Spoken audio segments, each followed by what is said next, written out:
Welcome back to our afternoon session where we're going to be addressing modeling. I'm going to try to keep us to time now, so we'll get started right at 2 with our first talk about ERSM and benthic modeling using this model. Thank you. So during the discussion session, I told that what we would like to do as modelers is to make everyone a little bit modeler, so to make you understand modeling better so we can communicate and work together. So I did not see much enthusiasm. So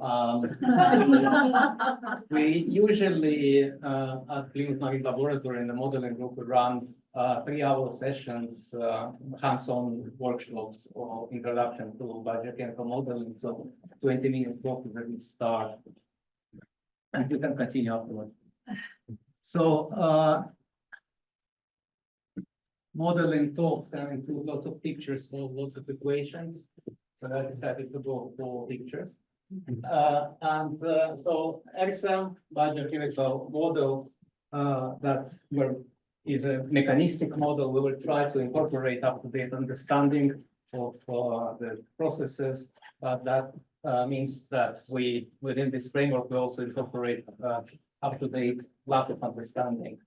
So in order to advance the model, we need to improve understanding. But let's start from the beginning, where this model originates from.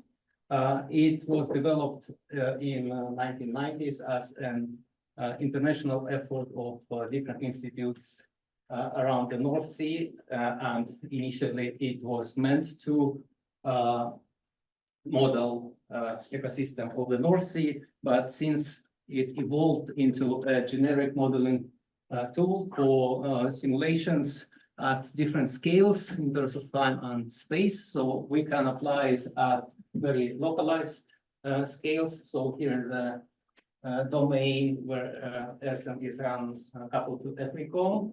It's a operational model of Plymouth Sound and surrounding area.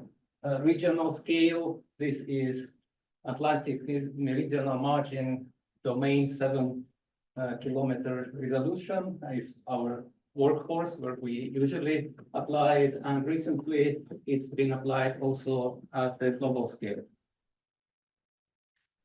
So we can also apply it in 1D, where it can serve as a research tool to understand process dynamics, and in 0D or within box model to reproduce mesopause conditions. So I walk back and forth to switch because I have lots of animations, transitions. So the model has around 100 state variables and 400 parameters that we deal with, and it represents variable stoichiometry of phytoplankton. We have 4 phytoplankton types in the standard configuration. We have detailed microbial loop with explicit representation of bacteria, both in pelagic and in benthic. We have cycles of all major nutrients, including iron. We have classification. In the sediments, we have 3-layer structure. So these are dynamic layers. They change with the horizon changes with time, and we have oxidized, and anoxic layer. I will tell about them in more detail in a second. And we have explicit representation of biota. And again, this is a standard configuration. And we have 2 bacteria types, aerobic and aerobic. We have 2 macrofauna, suspension and deposit feeders. They have different diet compositions and different habitats from where they take their food and where they put their pieces. And we have 1 group of myofauna. So since recently, about 5-6 years, the model has been re-implemented within the framework for aquatic biochemical models, or FABOM. I don't know if people are familiar with that. Maybe modelers would be familiar. So FABOM is a coupler, but it's more than just coupler. What it allows is to code your model as separate instances that communicate with each other. And it allows to couple your biogeochemical model to a big, wide range of hydrodynamic models, because your model is agnostic of all the environment around it. It's just receives all the necessary input and provides you with sinks and sources. So, for example, if we have a model like NPZD model, then NP, Z, and D are separate instances, nutrient, phytoplankton, and we can only, phytoplankton requires light, other components don't require light, so we only provide what is required for each of these components, and we then combine them together into a bespoke ecosystem. So what it allows, opportunities that bubble structure allows us, is that we couple same biogeochemical model to wide range of physical models. So this is not the exhaustive list, there are more that are available. We can customize model structure. For example, we can take elements of the model and combine them in the way that we need. For example, we can replace complex pelagic structure of LSM with simple NPZD model, like 4 variables, but use the whole Benthic model of LSM, or vice versa. We can use simplified Benthic model, but we don't want to do that. And we can also couple LSM to other models, because LSM only represents lower trophic level, but we can couple to models like miser, fish, and fisheries. We can model aquaculture by coupling with aquaculture models, models of seagrasses, trolling, and so on. So model code is available online. Anyone can download it. Documentation is available as well, and you have also a big team of modelers who will be happy to help and answer questions. You have wide user base and lots of publications that involve LSM. Are these full two-way couple? Are they online couplings of this framework? It can be one way and can be two way. So for fish miser, it can be coupled one way. So we can only provide biogeochemical input, but it can be also two way.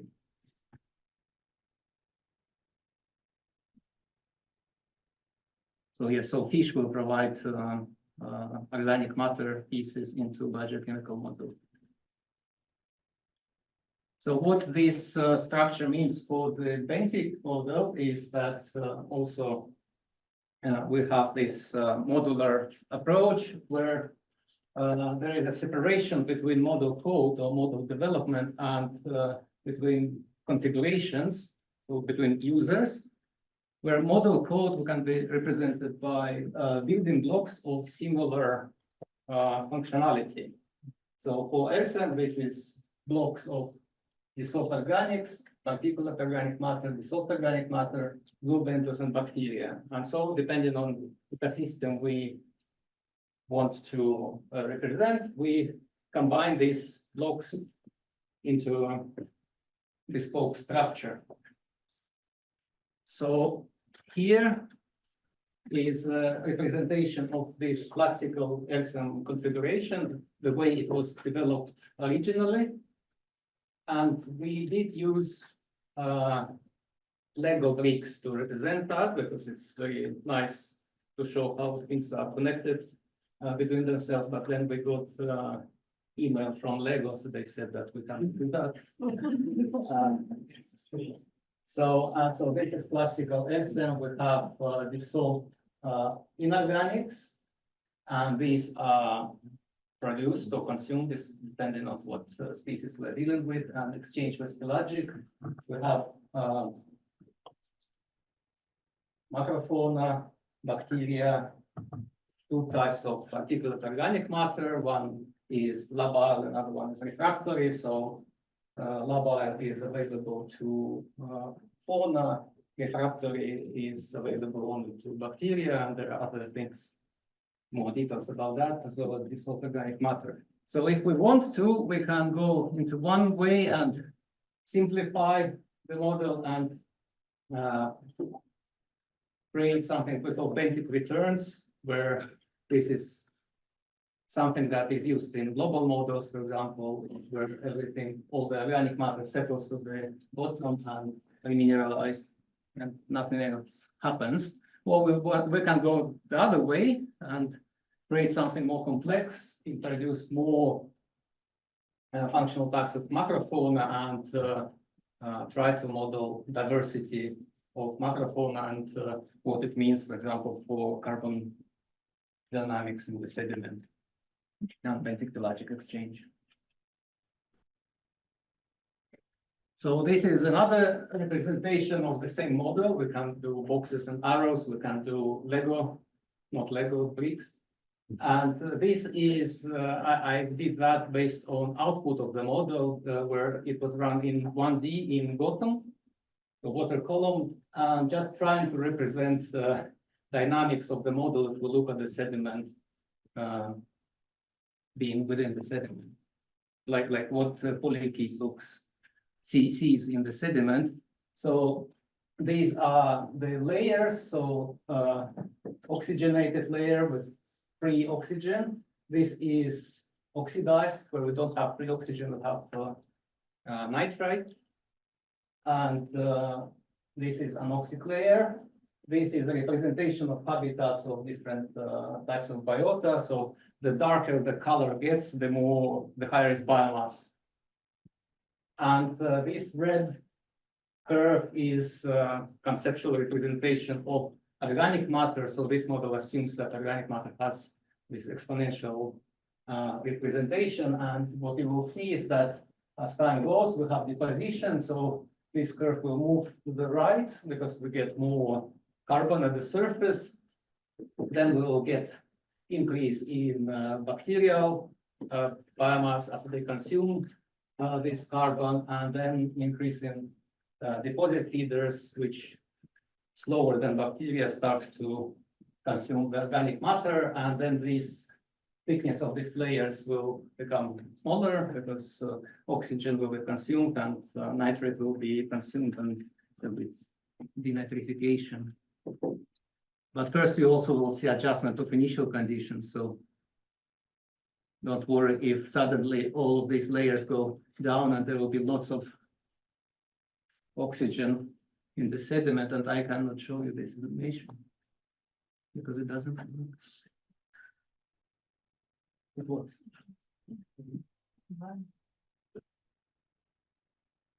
So there is deposition, so more organic matter at the surface, anaerobic bacteria first, and then aerobic and anaerobic consumption of oxygen nitrate.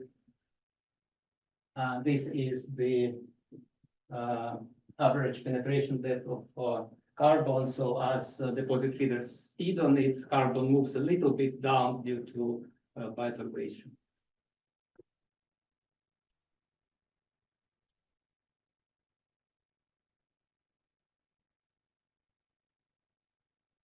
That's it. That was 1 year of simulation. So then I go into examples of what we're doing with this model. And for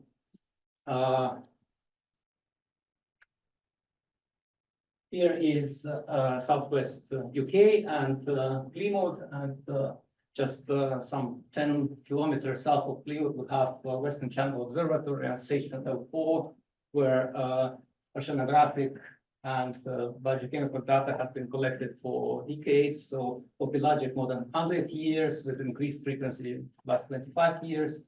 And we have also the regular Benthic survey collecting Benthic fauna several times a year. So we have an idea of a composition of Benthic fauna and seasonal changes. So what we wanted to do is to look at this time series of Benthic fauna, try to reproduce them with the model, and from these states of Benthic fauna, see what are the fluxes, how this Benthic fauna contributes to carbon cycling in the sediment. So those were our questions. And so how different types of macrofauna respond to food availability. So deposition from the pelagic, how this food availability shapes community structure, and how the structure is reflected in ecosystem functioning. So we have two functional types of fauna, so we have to divide them into two groups, deposit and suspension feeders based on their traits, feeding preferences. And these are outputs of the model. So we don't run full model Benthic and pelagic. We use phytoplankton time series as a proxy for food availability. And we are running this model within optimization framework to get the best fit between model outputs and the data. So what you see here, these black lines are results of almost 1 million simulations. It's just a nice number to see. And what we see is suspension feeders are responding very quickly to changes in phytoplankton. So they are kind of mirroring what is going on in the pelagic. When food is available, they start to grow. And when food becomes scarce, they are decreasing. Biomass decreases very quickly, and deposit feeders have more dampened response. So here for suspension feeders, it's about 1 week, and for deposit feeders, months and more than 1 month. So from that, we can reconstruct the fluxes and see that as soon as organic matter goes into sediment, suspension feeders quickly grab it, eat it, and there are considerable losses, which we think it's not just respiration, it's also losses that are not represented in the model explicitly, such as reproduction and loss into pelagic, meroplankton, and predation by fish, for example. And deposit feeders are receiving carbon, which was already processed by suspension feeders. So another example is where we kind of inspired by this work, we diversified types of benthic fauna in the model. So instead of 2 types, we have 6, and we ran it at the same station L4, did the validation, and then tried to look at the Northwest European shelf scale and how deposition dynamics shapes the diversity of benthic fauna on the shelf. So what we see on that figure is that high deposition leads to high biomasses, but not necessarily highest biodiversity. So there is this red area, which is kind of a sweet spot where deposition is just right enough to support diverse community of fauna, where there is enough organic matter in the sediment and just above the sediment, so we can have both deposit feeders and suspension feeders at the same time. This is another example of importance of organic carbon supply to the sediments, and that benthic system is responding to that variability of inputs. So what's going on here? These are outputs of climate simulations on the Northwest European shelf. It's 100 years. And we are using 3 versions of RSM in pelagic. So the default classical RSM, one with fixed stoichiometry phytoplankton, and another one is a simplified pelagic structure. All 3 models run with same physics and same benthic model.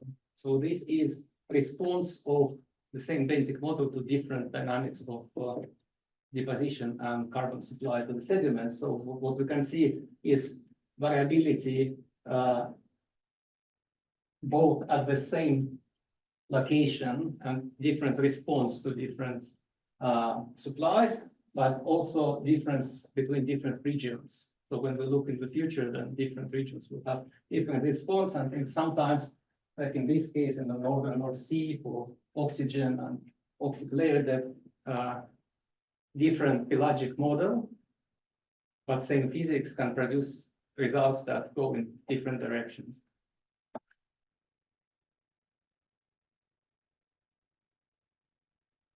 So here we are talking about long time scales, and here about large spatial scales.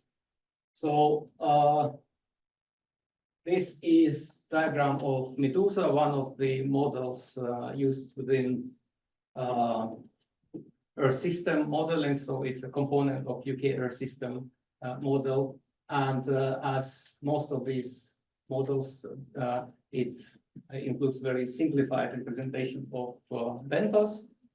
But what XM can offer due to its modular structure is to take the XM Benthic model and plug it into Medusa. So it has same pelagic structure as it had before, but more evolved Benthic system. And we did that. And on the right, you can see distributions. These are not scientific results. This is just a demonstration of concept where you run same Earth system model, and but the results that you see are from Benthic model of XM.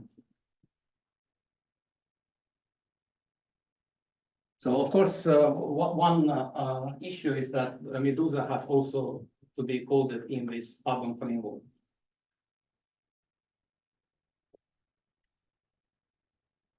This is area of interest currently, and that we are working on, because one area is to improve the model itself. Another is what we apply the model for. And in this case, quite topical area is impacts of trawling on carbon budget.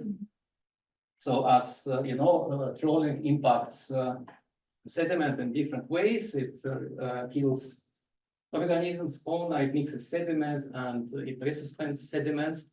So these are direct effects as trawl passes, but there are also indirect effects due to these things, changes in nutrient cycling and fluxes of nutrients. And the big question, which is controversial and everybody is interested in, is how much trawling contributes to release of CO2. So that's what we're working on, and XM is quite suitable tool for this because it has all of the necessary components. It has benthic fauna that we can kill in the model, just in the model, right? And we can mix sediment, and it also includes the suspension. So we can include all the direct effect, and model will, the evolution of the model will provide secondary effects on the nutrients.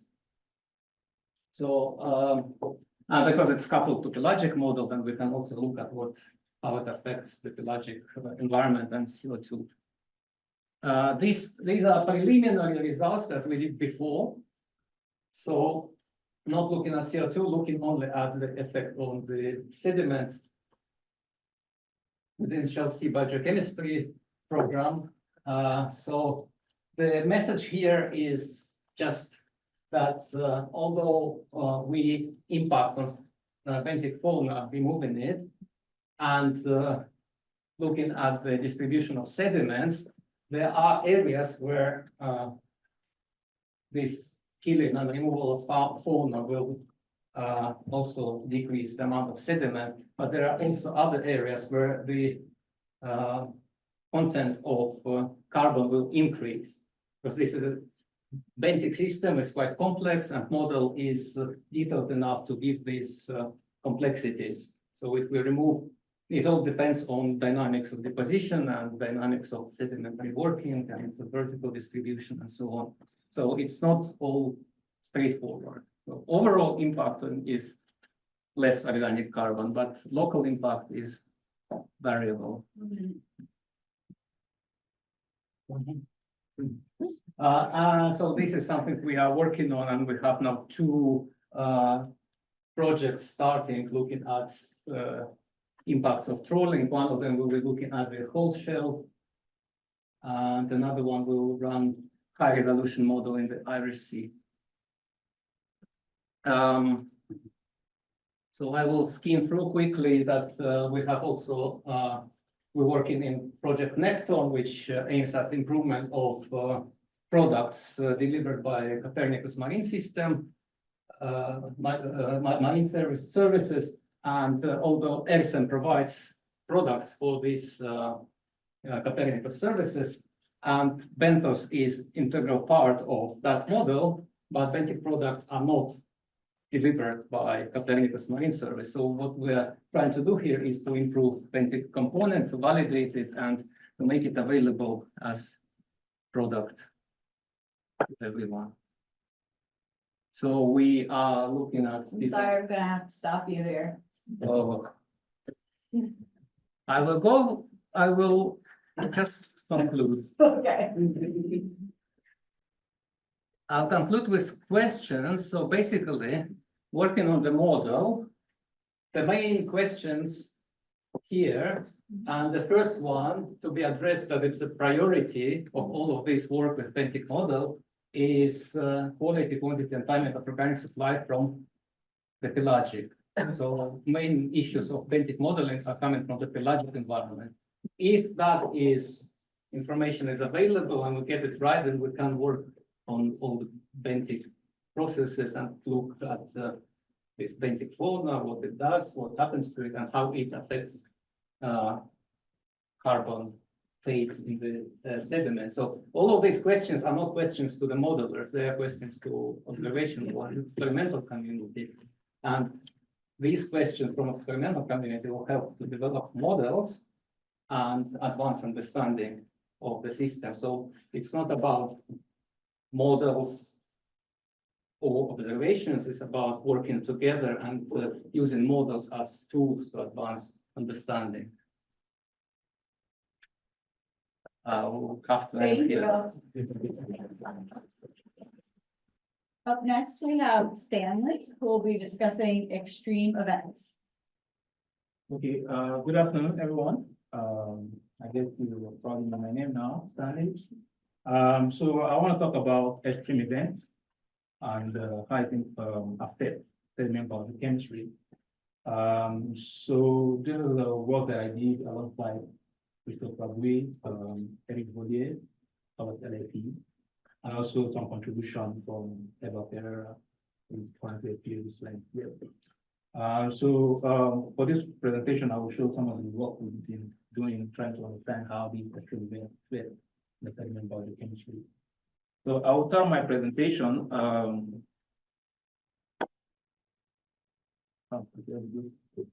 Just start from high level overview and then hopefully drill down to something more specific. So we've been discussing a lot over the past couple of days about carbon projects and all the different processes operating within the coastal system. And there's been quite a number of efforts within the community to try to quantify the fluxes of carbon across this land ocean continuum. And there's been this kind of recognition of this kind of boundless transport of carbon and also processing of spiritual change. So I don't want to go through all of the numbers here because it's going to be too complicated, but I think it's a really nice paper for you, if you really want to look at what is the state of the art when it comes to our understanding in trying to quantify the carbon within coastal deltas. But I just want to highlight the role of coastal deltas because despite the fact that they have a very small surface area, they do play a very key role when it comes to the retention of carbon or sediment within coastal deltas. So at the moment, I think at least this is the value being reported in literature about 4% of terrestrial derived particulate carbon get deposited in the coastal delta. So they really play a key role when it comes to these kind of hosting sediment that gets delivered via the river. But also they're really important when it comes to acting as the biochemical reactor. There's quite a lot of intent about recycling of carbon within this particular area, coastal system. So it's really important for us to really understand how these system function. But because there's a strong connection to the river, so because they have a very strong connection to the river, we usually receive this very high input of sediment delivery, especially during period of flood. And that is exactly what got me interested in the project from early on, about the role of this episodic, or if you will, call it extreme event.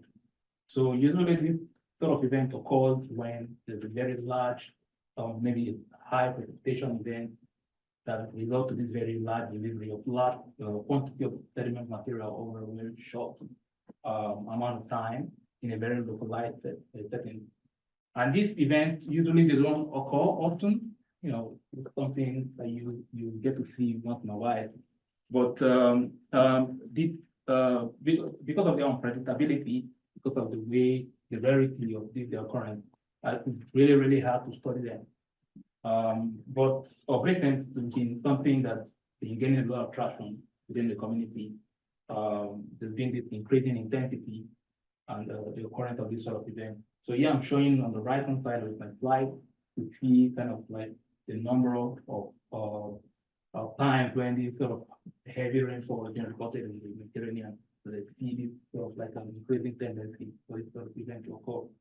So these are something that people are really looking into lately. But then the question then for us as biodynamics then comes the what exactly are the consequences of this very extreme deposition of sediment, and how does it affect the sediment biochemistry? At the moment, we do not have a very complete picture of how this work. So that is where my research has been focused on. So I kind of think of it like when what happened when extreme events meet biochemistry.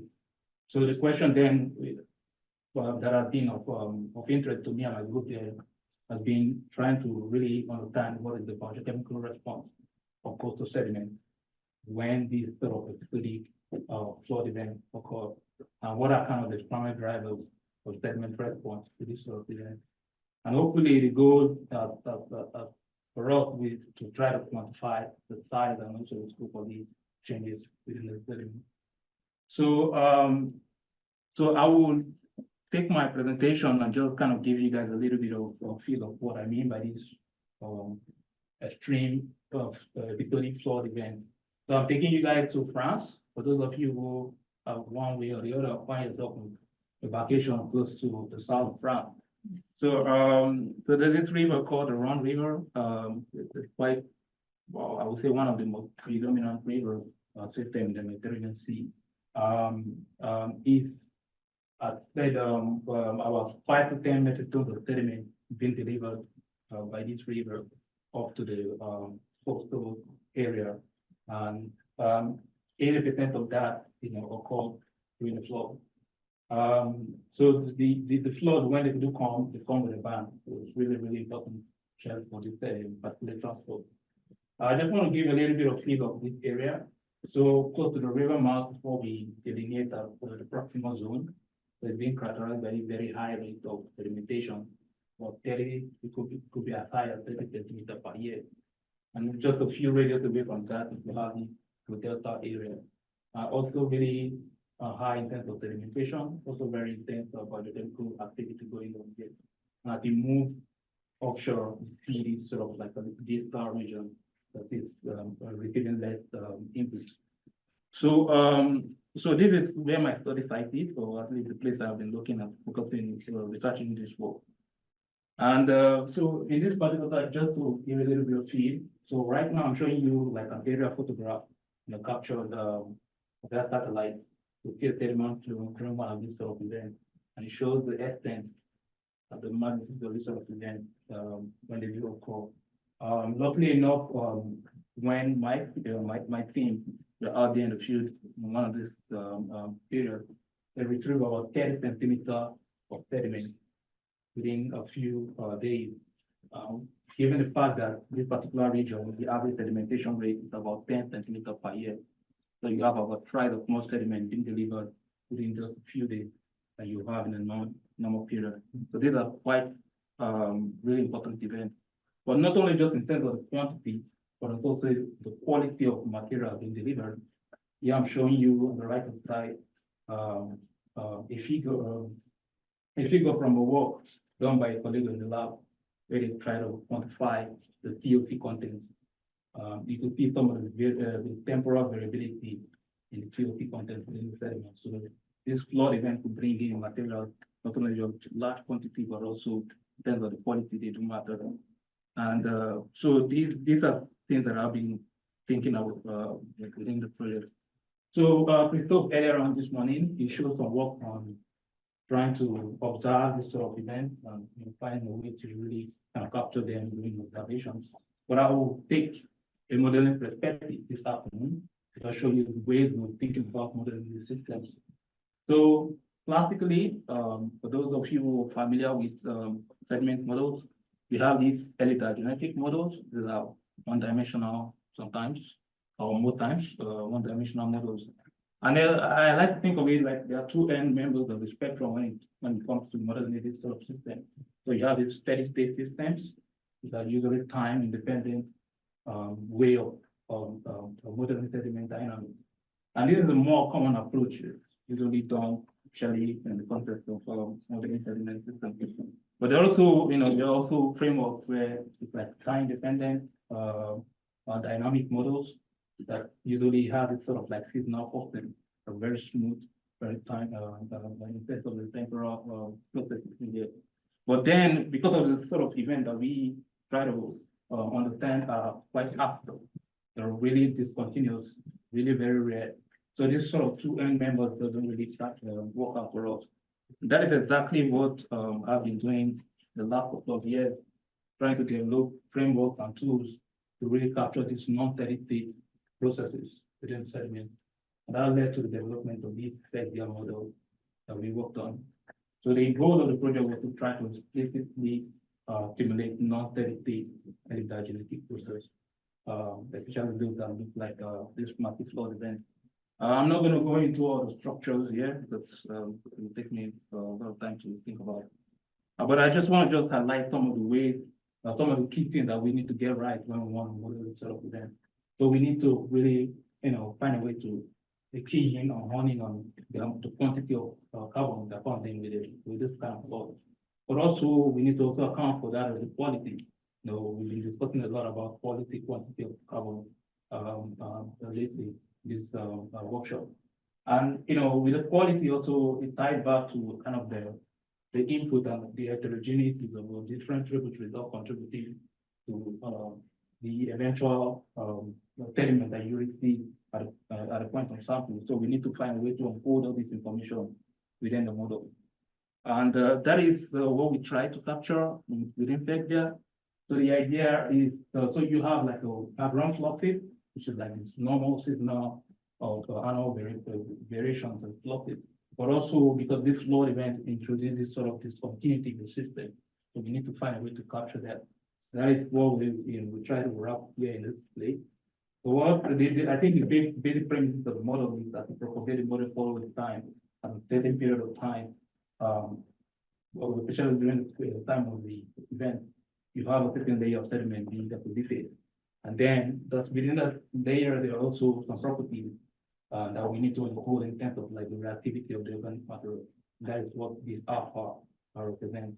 With all of that, we could mesh it, put them all together within a time point, and then we propagate those information on time. And we have to do that in a way that is all continuous in time in order to solve the model. That is where I think we say the unique part of FEDIA comes in here. So I will just want to show some results of how this sort of flood event really affects sediment chemistry. I'll show some ways we've been thinking about that in our group. So here I'm showing you a time series of one campaign that we conducted in the winter of 2021 to 22, I guess. So this is a very unique campaign because we were able to kind of really capture, or at least go out in the field to get some measurement for a long period of time, at least within the span of 3 months or so. So right now you're seeing kind of the water discharge on the upper side of the slide. Below that you can see the particulate matter, the water color. And it is quite clear, you can see like a really peak event indicating that this flood really with the core. So we were able to kind of constrain what we saw out in the field during this time, using some nuclide tracers. And we were able to kind of test that they were kind of like a deposition of a certain layer of new packet of sediment in there. So we could take in all this information and we could try to, see how well models could represent that. That is what I showed here. So right now you're seeing some profiles. The left-hand side of the slide, data point from pore water extraction for DIC, for sulfate, and methane, encoded in different colors. And then on the right-hand side is where the model is equivalent of that. So if we put them together, we'll get something that looks like this. Kind of giving it a feel of how the model will work, at least before the flood event, with some of the key interest between the model and data. I think what is clear from here, you can see a system that is more or less like in the steady state situation. You see sulfate being reduced, and then DIT being produced within sediment. And the deeper part of the layer, you see methane produced, and then obviously that fuel. So this is the the steady state situation that we find here. But then with 25 centimeters of sediment that we got during this particular period of time, you see a different feature. So within the 25 layer of the sediment, you see sulfate being penetrating and deeper down in sediment. Very little DIC was formed in that particular layer compared to the layer below rather. And then obviously methane also kind of showed very little activity there. But also what I wanted to point out here also is the slow reorganization of the sediment following this sort of flood. Compare all the different profiles to see how the profiles are trying to, reorganize themselves following this sort of flood event. But also what is also interesting from this very slide is the fact that at least, qualitatively, you could argue the model was able to kind of capture some of the dynamics that we see here. But also interestingly, you see that there's also the shift in the sulfate methane transition zone from about 30 centimeter just before the flood and to somewhere around 50 centimeters after the flood. So the deep kind of flood event will really result to this sort of shift in sulfate methane transition. So these are really important things that I want to highlight here.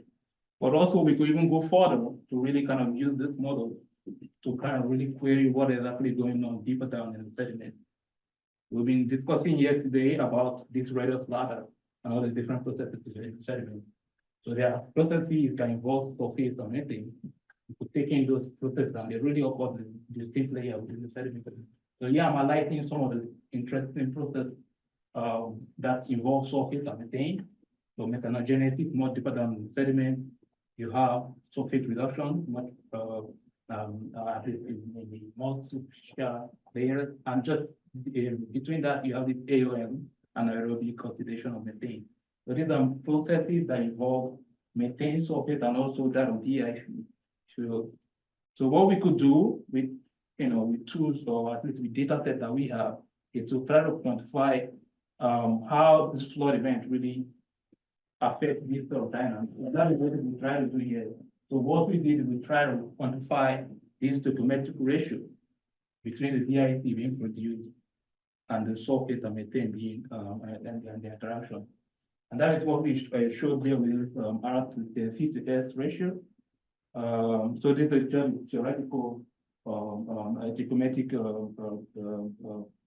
geometry that you would normally attain if those processes are the one operating.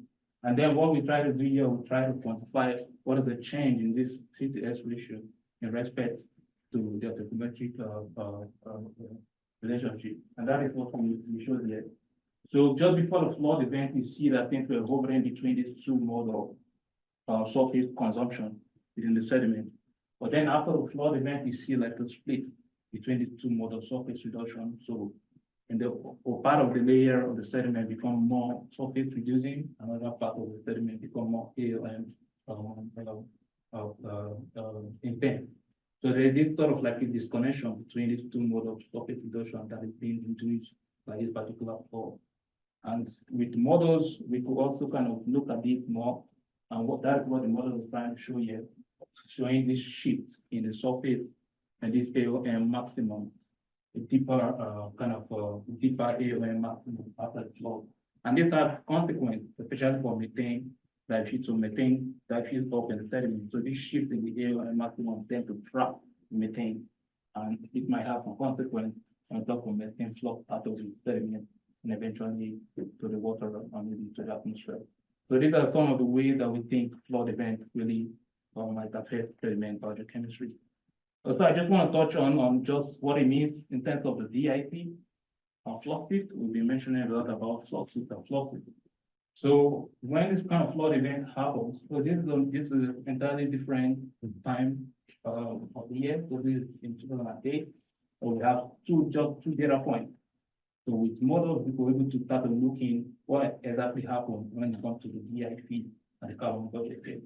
And that is what we showed here. So during this particular flood event, in the spring, you have about 30 centimeters of sediment that was deposited. So that 30 centimeters of sediment was very poor in organic carbon. And that resulted to a different sort of profile from that of the fall, where we have a small sediment, 10 centimeters of sediment, but very rich in organic carbon. And this resulted to two different modes of DIP cycling within the sediment. So, and that is what we see here in this particular slide. So I just want to put a slide here to really capture what I'm saying. So if we integrate all of this stuff together to get a small kind of sediment budget, and that's what you see here. So with a thick sediment material that fall in organic carbon, compared to that of a thin sediment layer of rich in organic carbon, you could see a differential output when it comes to DIP effluent out of the sediment. So in one mode, you have this kind of internal cycling of DIP, storage of DIP during this because of this very large sediment input that is pouring in organic control. But then in the other layer, you have something that is more kind of interface cycling because of the small layer of sediment deposited, but then it's rich in organic carbon, then to release more DIP out of the sediment. So this kind of flood event, depending on the quality and also the quantity of organic carbon that comes in with it, it can result to different modes of DIP cycling. This is something I just want to highlight. And then lastly, then the question is, okay, what then happens when we have multiple flood events occurring? So we have one in the fall, one in the spring, and also probably one in the fall. What happened? What will be the consequence of a flood event in the past affecting a flood event in the future? And that is what we try to quantify with, once again, models. And that brought into the idea of memory effect. So what is the effect of a previous flood, another flood, and that's what I want to show here. So what we see, at least from the little experiment, is that within the surface, you basically see very little effect when it comes to the memory effect. But yeah, I'm showing you a plot of the different pathways for carbon mineralization in the sediment. And then on the right-hand side, you can see the relative difference between the flood before the past and the flood and the flood in the future, as well as the relaxation time scale, time at which the system relax back to their own state. What you see that in the surface, especially the processes that operate in the surface, you see very little or marginal effect when it comes to the chemical effect. But as you go more deeper down in the sediment, it doesn't see the effect of the past flood being more present in the future. And that is more prominent for especially processes like surface reduction and metagenesis that have a much higher, longer relaxation time scale, but also a much longer, much slower processes, if you will. So these are some of the ways that we're trying to see how flood events really affect sediment biochemistry. So lastly, I just want to point out like some of the work I've been doing on the site and where I'm thinking about where we go from here.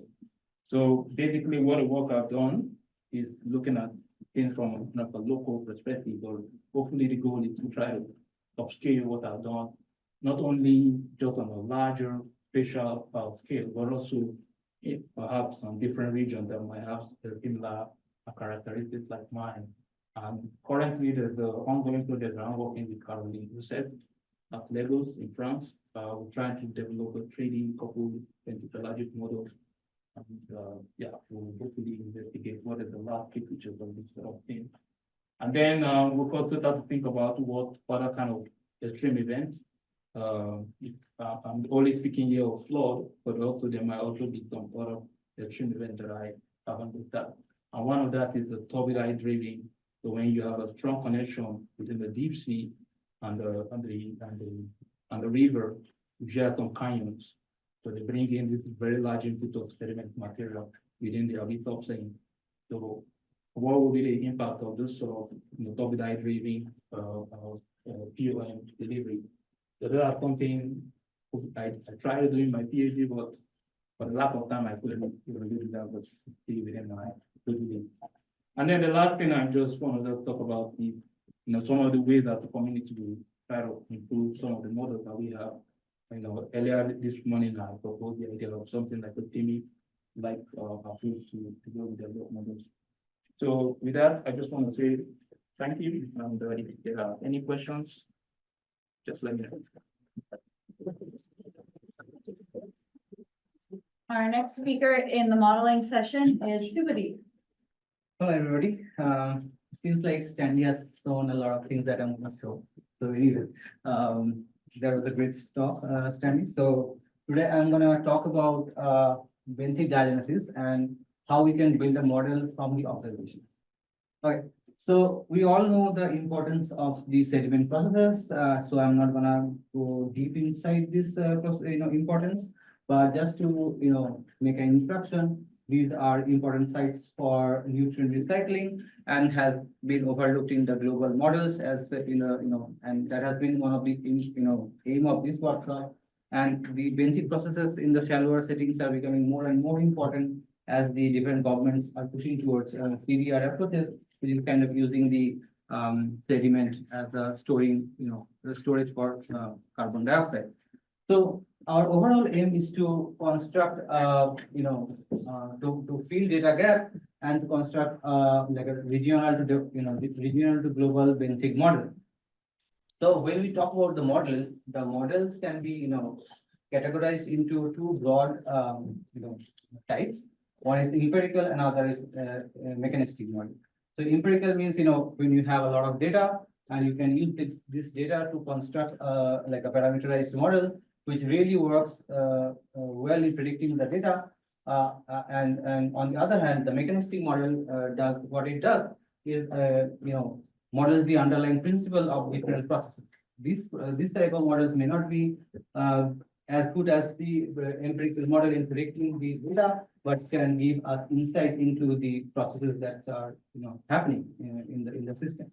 So I'm going to show you example of this mechanistic kind of model, which is basically work from my last chapter of my PhD thesis, which I defended around 6 months back. So the study that we have done is based on Bedford Basin. So this is the basin, and the Bedford Basin is a 70-meter deep seasonally hypoxic fjord, which is connected to the Scotian Shelf in the Atlantic Ocean through a 20-meter deep sill. And the Bedford Basin is located in Halifax, Canada, Nova Scotia, Canada, and just in the coast of Atlantic. So this place is also a very interesting place because you see this red triangle. This place is a time series station which is collecting water column data for since last 30 years in a weekly resolution. So one very surprising thing is that even though you had a lot of water column measurements, there was no dedicated study on the Benthic processes before my thesis. So just to give you a climatology of the bottom water oxygen concentration, you can see this in this region. The oxygen concentration in the bottom water increases every year during the winter months and slowly decreases consistently throughout the summer. And now you can see that there is a really nice seasonal cycle of this oxygen. So we can kind of call it as a natural laboratory. So we can study different kind of Benthic processes at different oxic levels in the natural, which occurs naturally. So what we basically did, we went out in the field and collected sediment core through a multi-core and in different seasons for around 3 years. What we did, and on the collected sediment cores, we measured the oxygen profile through oxygen microsensors. We collected the pore water nutrients through rhizomes, sometimes also by centrifugation. And then we performed whole core incubation in ex situ to measure the benthic fluxes. And also we did some anopsic incubation experiments, which by which I mean we basically section the sediment core at different depth intervals and then incubated them in anopsic medium. And then by the change in concentration of DIC and ammonia, we can kind of calculate the remineralization rate at different depths. So now that we have a bunch of data, before that going into this, so I'd like to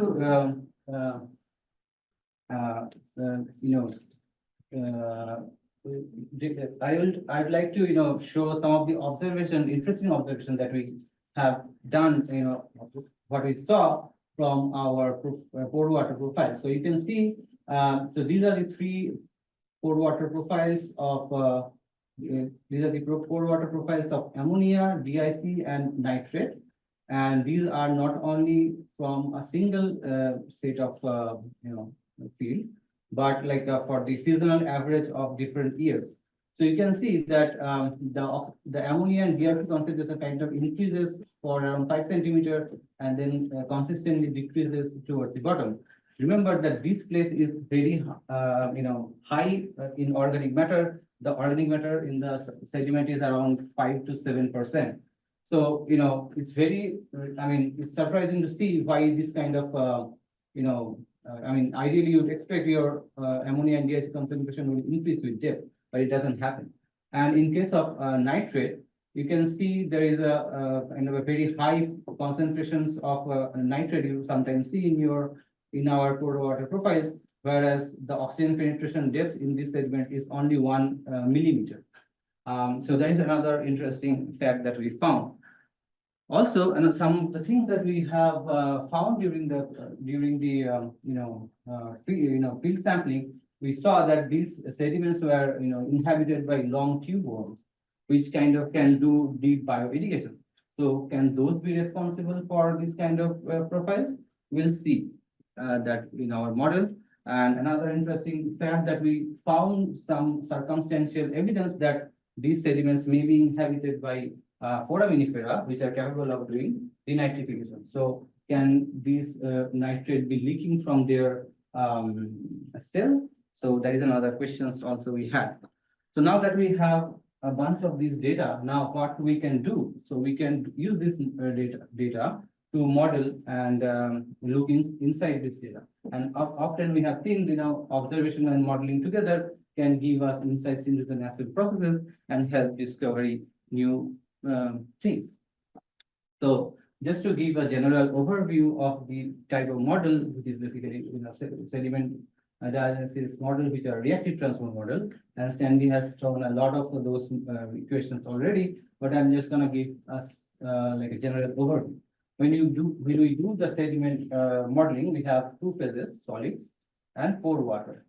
And when we have a reactive transport model, if we consider transport, those are basically the advection, diffusion, bioderivation, and bioirrigation. And in terms of the reactions, we can do a lot of reactions according to the complexity that we want in our model, but they generally are aerobic respiration, anaerobic respiration, nitrification, etc. Accordingly, the complexity, as per our complexity that we need. And so these are basically the model equations, which I'm not going to go too much details because Stanley has already shown.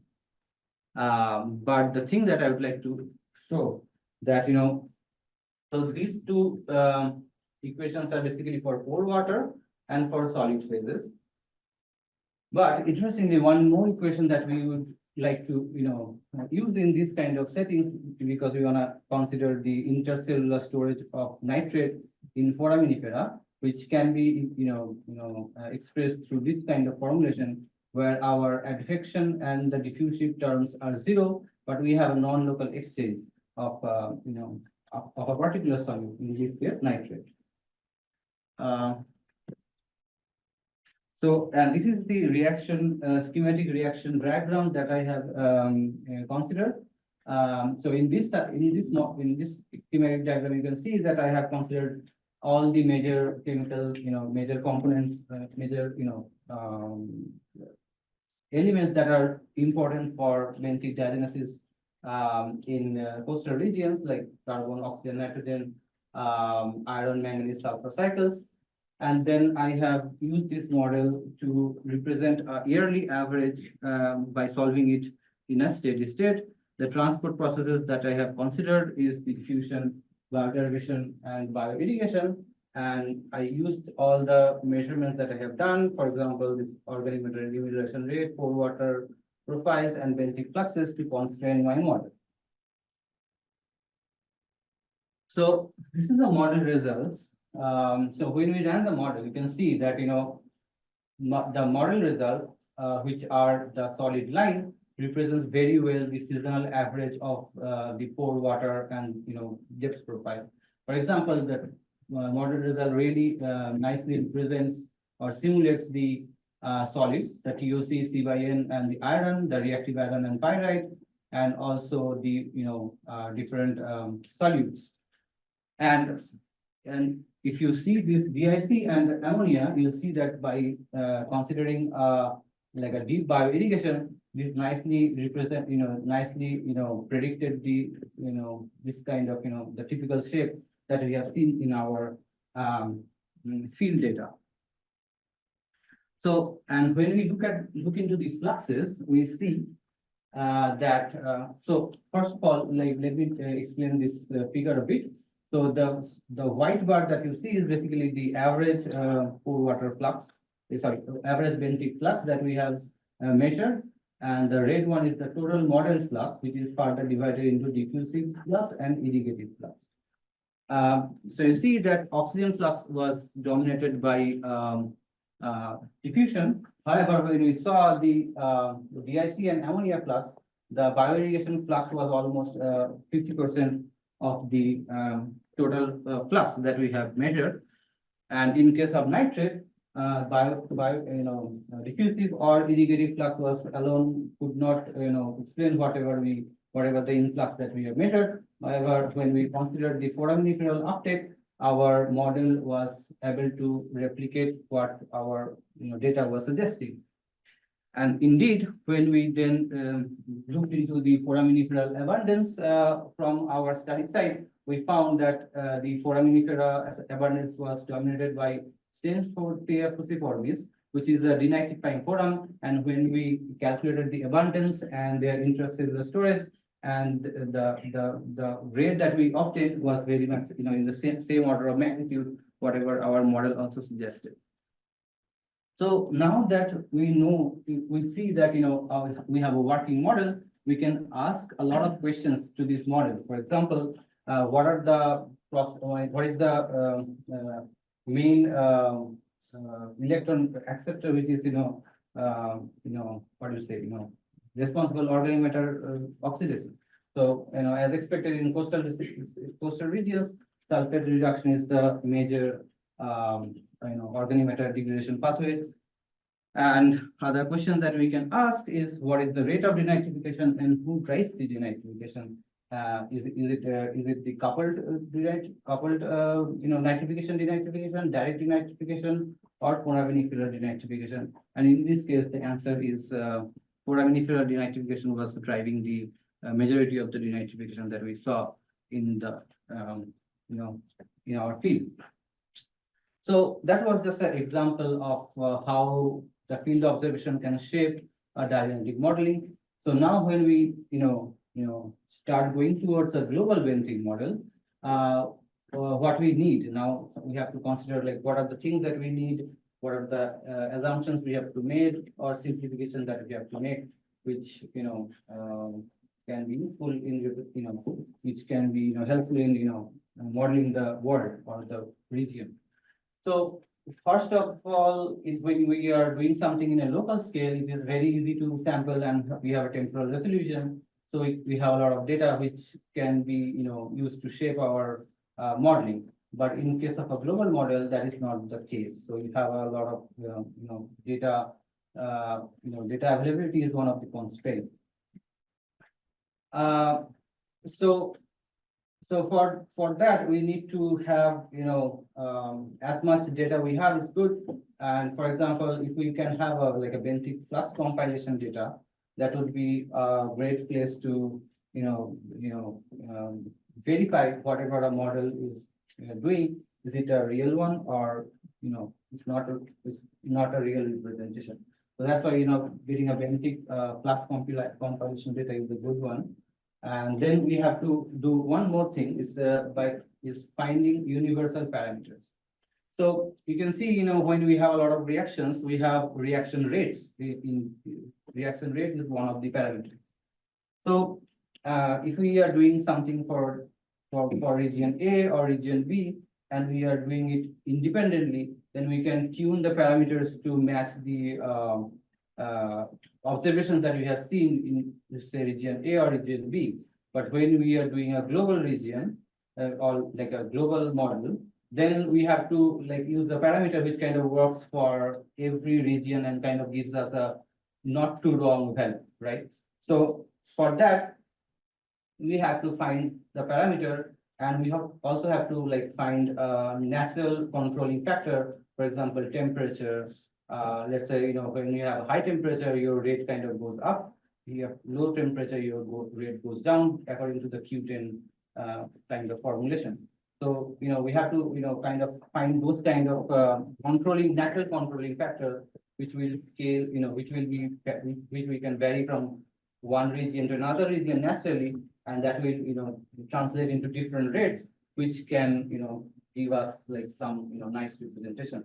Another thing could be the depth and the bottom water oxygen could be some of those natural controlling factors. For example, when we have low bottom water oxygen, that time a lot of these macrofauna can die, and bioturbation or bioregulation can go down. So that is another kind of a factor that we can have, like a natural controlling factor. Now, when we let's say we design a Benthic model, then we have to implement it somehow. So we have a lot of Earth system models, for example, ROM, University of Victoria, ESM, and GFTL's ESM. So we have to use any of these global models to we have to use our Benthic model in combination with a more bigger general Earth system model for implementation. But the challenges remains is the scarcity of data and the difficulty in ground truthing. Whatever we are, our model is generating, is it a real observation, a real representation of the field condition or not? So and some of the challenges includes that we in a open ocean, or in a where we have like a low data density, that way we have to kind of rely on the snapshot of the observations rather than having like a seasonal observations that we can have in the coastal region, but not in the open ocean. Yeah, and then so now when we start building a global model, some of the model constraints that we need to have is, like, for example, porosity. If it is a permeable sediment or impermeable sediment, your transport would be very different in either of these two regions. So I recently found that there is a paper by Martin et al. 2015, which kind of has used observations and some machine learning algorithm to kind of generate a like a geo-referenced map of global porosity, which kind of may be of use. And similarly, the sediment density also has been similarly modeled with a machine learning algorithm. So this can be used as a forcing parameter or in our model. And then certain things we can get from the Earth system models, for example, the bottom water conditions, oxygen concentration, nutrient concentrations, which are important boundary conditions. And depending on the depending on the Earth system model, we can also have the particular organic flux to the bottom and sedimentation rate. So these are the things that we can obtain from a Earth system model. And I would like to emphasize that correct representation of a POC flux to the seafloor is very important for Benthic module, because the availability of the organic matter is what drives all the next processes. And last but not the least, biology can influence a lot, the Benthic processes by biotargeting the sediment or by bioirrigating the sediment. So can we use the Benthic biota data abundance biomass as a scaling factor for biotargeting or bioirrigation along with oxygen concentration? So these are some of the other factors to consider as a early consideration of yeah. So as a starting point, we can think of as a like a simple representation of the complex model that we saw which just can have aerobic respiration denitrification and anaerobic respiration. And for a first step, what I'm doing basically taking a map of the world and kind of parameterizing the simple model with the observations at different regions of the world, and trying to find a simple, like the common parameters or like a common parameter set, which kind of represents the most of the observations we have, from different study sites. Yeah, and by doing so, we can, so now the Jorgensen's paper can come very handy. When this kind of paper, which are basically a nice nice data set, like an extrapolation of a observational data set, can come very handy to evaluate the output of a Benthic model, because this we know is made from observations, and how close our model output goes to this observation kind of can give us a nice confidence, or help correct the parameterization in our model. And so this is for the oxygen, but if we can have something for DIC or ammonia or nitrate, can also will come very handy for model development. So in conclusion, we have seen the development of a local sediment diagenetic model from which can be shaped by observations, and have gone through some theoretical basis of diagenetic model and gone through the early consideration before we start developing a model for a global system. And any suggestions people have which can help some of the early considerations are welcome.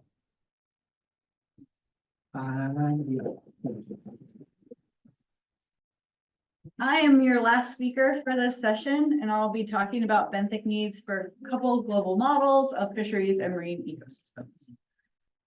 So I often think about marine ecosystem structure in this idealized, simplistic, kind of two food chain way, where we've got a pelagic pathway and a benthic pathway. And these little dotted arrows represent how they interact in shallow shelf areas. But in the deep sea, they're disparate.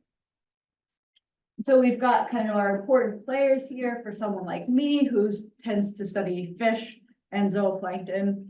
We've got our phytoplankton that are primary producers that are producing oxygen. They are fixing organic matter, forming the base of the food chain, and they are an important player in the biological plant. We then have our different consumers, our zooplankton, fishes, and benthic invertebrates that also play roles in carbon cycling. So our zooplankton and fishes have roles in the biological pump, both with passive and active movement of carbon.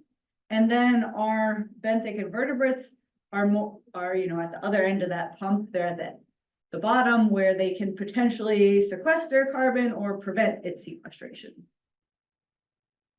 And then our fish and shellfish also have another important role in that they provide food and jobs for people. So I have been using models to study the drivers of fish population abundance from a bottom-up perspective. There have been a number of studies on this already. For instance, this study by Friedland et al. 2012 show that net primary production is not a good predictor of fisheries catches across the global ocean. So here we've got large marine ecosystems plotted as the dots, and you can see a pretty insignificant scatter shot of a relationship.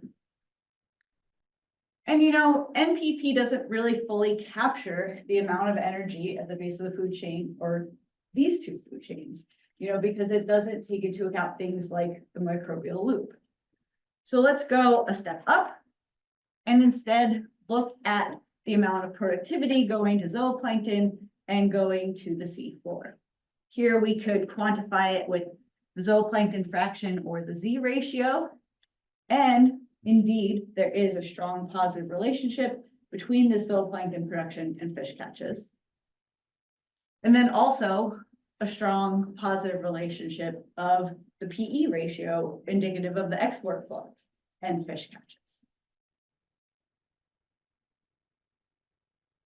Not only do these metrics of secondary production and the location of that secondary production tell you about total fisheries catches, but they also tell you about the type of fish you're going to get in these catches. So here's a study by Van Denderen et al. That looked at the ratio of NPP that stays in the pelagic versus NPP that goes to the seafloor. And this ratio dictates what type of fish are found in observed catches. So when you have a greater fraction staying in the pelagic, you get more large pelagic fishes like tunas. When a greater fraction goes to the seafloor, you have more large predators like demersal fish, cods, flounders, etc.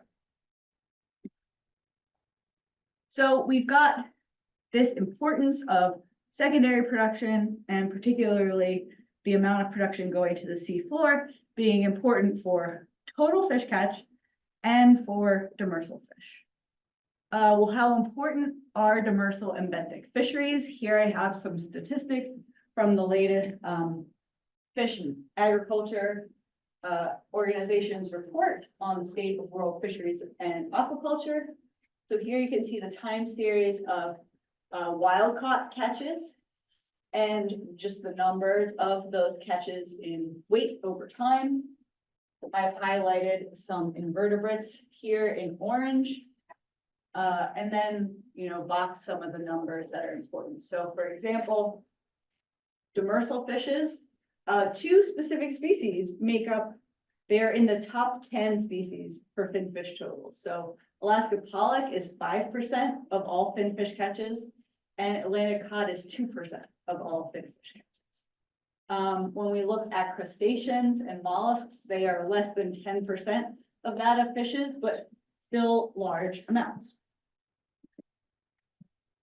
And our benthic invertebrates are also contributing to aquaculture, particularly, again, these crustacean and mollusk categories that have just continued to increase over time, where crustaceans are making up 10% of total aquaculture and mollusks 26%. I must note that the mollusk does include things like squids. But again, we've got a not insignificant contribution. It's particularly easy to see the contribution in a regional context, or if we instead change from looking at catches in weight, but in terms of economic value. So there are some regions that are highly dominated by demersal fish and benthic invertebrates like crabs. So you can see this in the Gulf of Maine, Eastern Bering Sea area. So even if those catches were not a huge proportion of the global total, very important for the people in that area. And then here we've got seafood export value. Our demersal fishes are 10% of that. And now we can see how much greater those benthic invertebrate catches become when we see the value of things like crabs and lobsters, which can be quite expensive. So they have an oversized contribution to economics. So given the importance of fisheries to people and economies, and then, you know, they also, their function in the ecosystem, I am part of this global group called Fisheries and Marine Ecosystem Model Intercomparison Project. There are over 80 modelers across the world that have either a global or regional marine ecosystem or fishery model. And we are trying to answer questions about fish and fisheries, seafood supply, marine biodiversity, and marine ecosystem function. And our goal is to bring together these disparate models to better understand and project the long-term impacts of climate change and use these findings to inform policy. There are about 10 global models right now, and then 4 regional models, but these regional models have instances or implementations in multiple places. So I'm going to focus on kind of the global models here. These ecosystem components can be represented with different size classes. For instance, the boats model has, you know, maybe 3 fish types that are defined by their maximum size. And then within that fish type, there are multiple size classes. Or instead, we could define fish by their functional groups, not necessarily fish, but higher trophic levels. So the feisty model has small pelagic fish, large pelagic fish, demersal fish, and benthic invertebrates. Other models in fish myth represent trophic levels only. Some represent all species, and then others have a more life history stage framework. These are all mechanistic models, and they are representing the links of both mass and energy. So they could do this with PUI-2 networks. They might use diet composition data from observations, or they might actually just keep track of the energy transfer. And we simulate the fisheries and marine ecosystems by coupling in a one-way framework to Earth system models. And so we get different outputs from the Earth system models depending on the specific marine ecosystem model. So for instance, boats uses NPP and sea surface temperature as its forcing. The feisty model uses pelagic temperature, bottom temperature, mesozooplankton biomass and mortality, and bottom detritus flux. I think we're pretty familiar at this point with Earth system models, but just as a reminder, these are global and they are trying to capture all the interactions between the atmosphere, ocean, land, and ice. And they specifically close the carbon cycle by simulating biogeochemical dynamics. Most of these models and most of the biogeochemical models within them were really developed to understand the carbon cycle and not developed with fisheries in mind. But let's first think about the fish models themselves. Our studies like the Friedland et al. Study have shown the importance of export production, how many of these global models are using it or something related to that. And then also, given the importance of demersal and benthic fisheries, how many are representing them?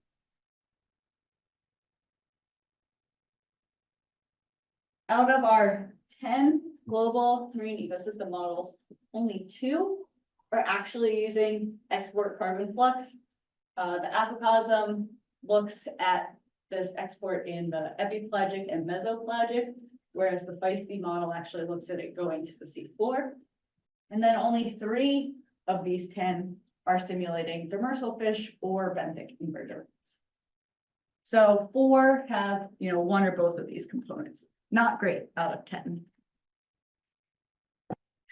And then let's backtrack to what we are forcing these fish models with and look at our Earth system models.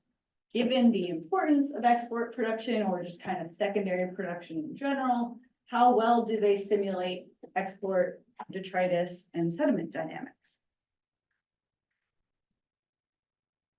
So I'm just going to show a little example from Kelly Carney and her colleagues at the Pacific Marine Environmental Lab and the Lessin Fisheries Science Center. So they're studying the Eastern Bering Sea. And this is a biogeochemical model in a comparison they did for their region using 2 regional models, the BANIS model and the BEST MPC model, and then 1 global model, Cobalt. And you can notice these have varying degrees of complexity if we just look at the number of state variables being tracked, from very, very simple with the BANIS et al. Model to very complex with the BEST MPC model. That is not only keeping track of pelagic processes, but benthic processes and ice processes. We can zoom in on the water sediment dynamics. Again, similar levels of complexity as the number of state variables. A very simple model is just doing sinking and burial. The Cobalt intermediate complexity model is doing sinking with burial, remineralization, and denitrification. And then we've got a little bit more complexity with the BEST MPC that is also representing some of this material becoming benthic detritus that is a food source for fauna that then also contribute back to nutrients with excretion and respiration. So this is just an example of 2 regional and 1 global model. We can look at how this is simulated in our specific models that are used in the climate model air comparison project. This table is from Safarian et al. That was trying to track improvement from CMIP 5 to CMIP 6. And so here we've got this really detailed model of, or detailed table of the different models from CMIP 5 to CMIP 6. So that's what each of these alternating rows is. How they are representing nutrients and elements, the sediments, organic matter, trophic levels, actual name of the biogeochemical model and the ocean model that they're using, as well as a few details about vertical and horizontal resolution. So if we focus on this column about sediments, you'll notice we've got a lot of nodes. So our system models just aren't even representing it at all. And then we've got some really simple representations of a balance model or a box model. But then it looks like some places are getting a bit more complex, especially moving from CMIP 5 to CMIP 6, of using a meta model or using an actual layered sediment model. How well do these models perform when we compare them to observations? So 1 set of observations for comparing against is export production out of the euphotic zone. This is our 5th CMIP 5 round or CMIP round export estimates. These were compiled by Lofclotter et al. Compared against 2 different observational products for export production. And you see they just kind of moderate comparison with the observations. The correlations max out at 0.6. Their standard deviations are all greater than the reference. And then the root mean squared errors are kind of all over the place. What about improvements from CMIP 5 to CMIP 6? This was shown in the Safarian et al. Paper by looking again at carbon export at 100 meters compared against observations. And what you'll see in these little box triangle plots is the bias of export production in CMIP 5 and the bias in CMIP 6. So you'll notice a lot don't change very much, whereas others actually get a bit worse in CMIP 6. Not encouraging. So I'm just gonna go back to this intercomparison study by Kelly Carney et al., who actually pulled text from the Stock et al. 2014 description of that cobalt global model that is talking about these caveats that, a number of simplifications are made in how they treat organic matter reaching the sediment. One of these is that burial and remineralization happens instantaneously. They found that these solutions are not sensitive in deep ocean waters, where the resident time of nutrients is measured in centuries, but it may influence results in shallow shelf environments. These are poorly resolved by present global models, but may be more meaningfully captured in future high-resolution simulations. So the physics is already pretty bad in these coastal areas because of the low resolution, but there have been so many developments into high-resolution ocean models, both globally and regionally.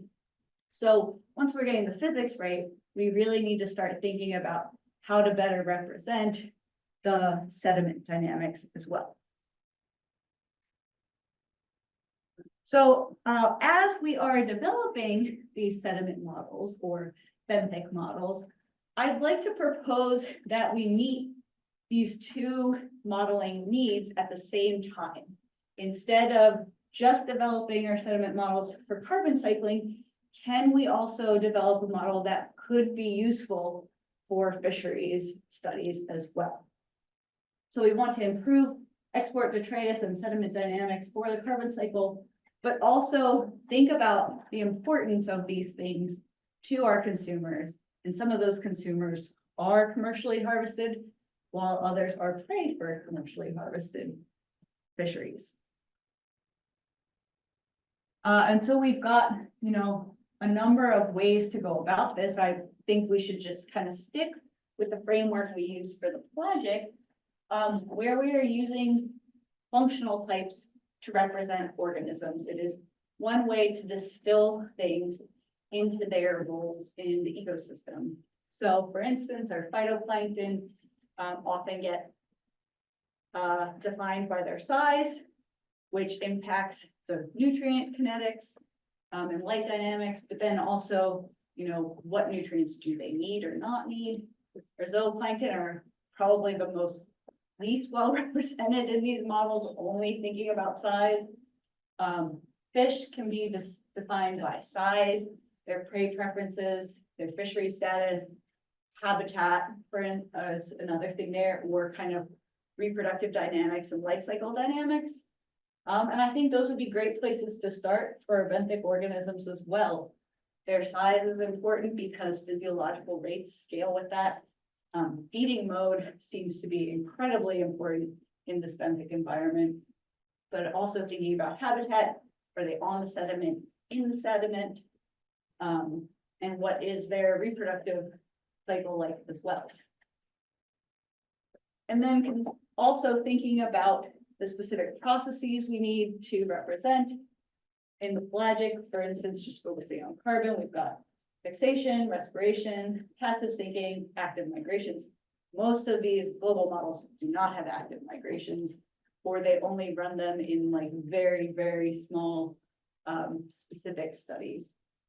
And then benthic, what are the important processes we've been talking about during this meeting? Deposition, resuspension, remineralization, bioturbation, bioirrigation, and burial.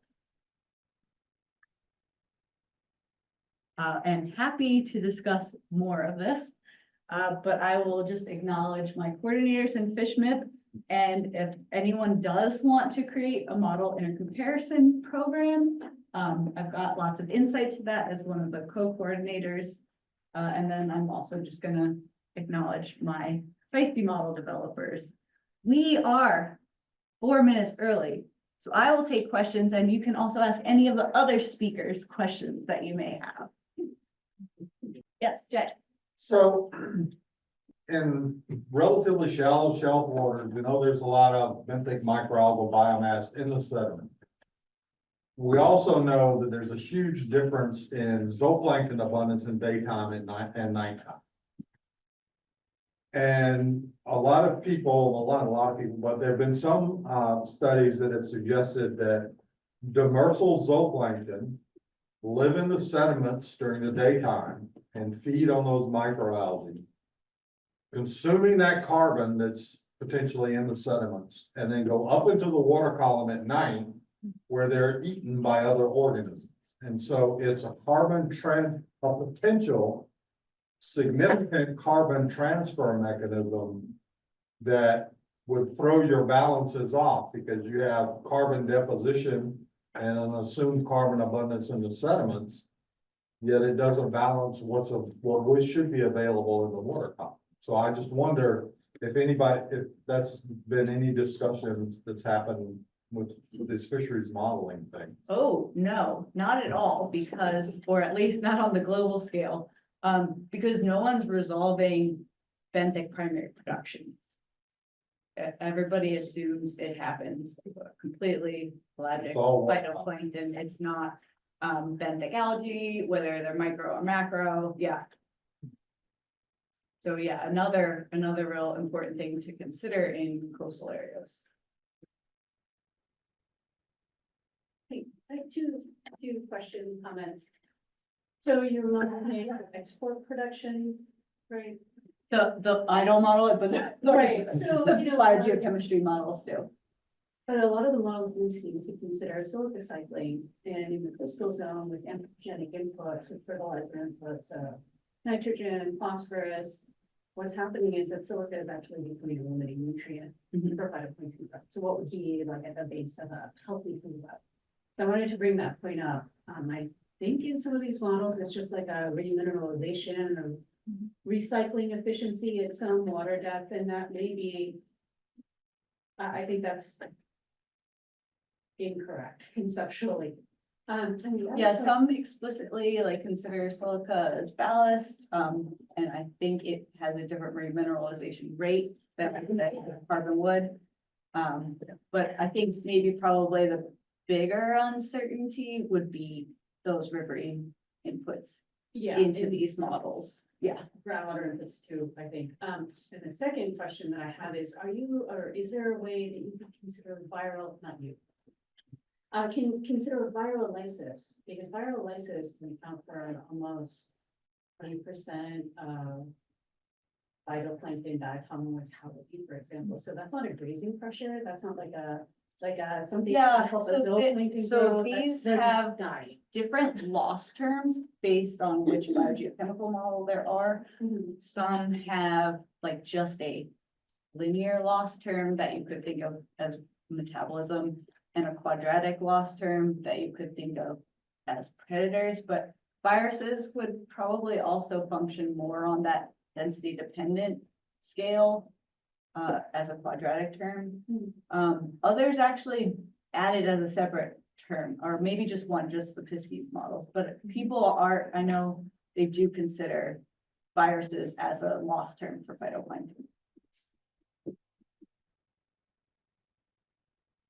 Yeah, I was gonna ask you about foreign benthic denitrification, right? And I thought that was really interesting, is about putting the bio and biogeochemistry. So can you just constrain that by the nitrate pour water? Because I was wondering how you kind of mechanistically implement that, or you just kind of remove the nitrate in the pour waters to get the profile correctly? Is that how you kind of constrain the foreign benthic Like in denitrification? the model. Yeah. So in the model, what I did is basically like consider the intercellular storage of nitrate, and then kind of use that nitrate as only available for the nitrification, not to other processes. But then the peak that you get, like the yellow color line in the peak that you get is basically probably like the one that you measure in the cold water.